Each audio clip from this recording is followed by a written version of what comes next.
તારીખ 23/6/2026 રોજ Gandhigram two university police સ્ટેશનમાં એક મહિલા ફરિયાદી જેઓએ ફરિયાદ આપેલી ફરિયાદ મુજબ આ કામના આરોપી અવધ બટુકભાઈ ગોહિલ જેઓ દહેજ ખાતે પ્રાઇવેટ કંપનીમાં નોકરી કરે છે, તેઓની સાથે સામાજિક સમાજના હોય, સામાજિક રીતે એકબીજાનો એક વર્ષ પહેલાં પરિચય થયેલો હોય. ત્યારબાદ આ લોકો પરિચય થયા બાદ એકબીજા સાથે મળી એકબીજાને સંપર્ક કરી મળતા તે દરમિયાન આ કામના જે ફરિયાદી બેન છે એ ફરિયાદી બેનને લગ્ન કરવાની લાલચ આપીને વિશ્વાસ આપ્યો કે હું તારી સાથે લગ્ન કરીશ.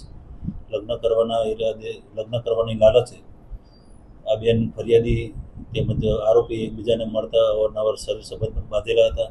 ત્યારબાદ આ કામના આરોપી જે અવધ બટુકભાઈ ગોહિલ છે, જેઓએ લગ્ન કરવાની ના પાડી દીધેલી અને કહેલ કે હું તારી સાથે લગ્ન નહીં કરું, જેથી આ કામના ફરિયાદી બેને આરોપી વિરુદ્ધ દુષ્કર્મનો કેસ નોંધાવેલો છે અને તારીખ 24ના રોજ ગઈકાલના રોજ આ આરોપીની ધરપકડ કરવામાં આવેલી છે.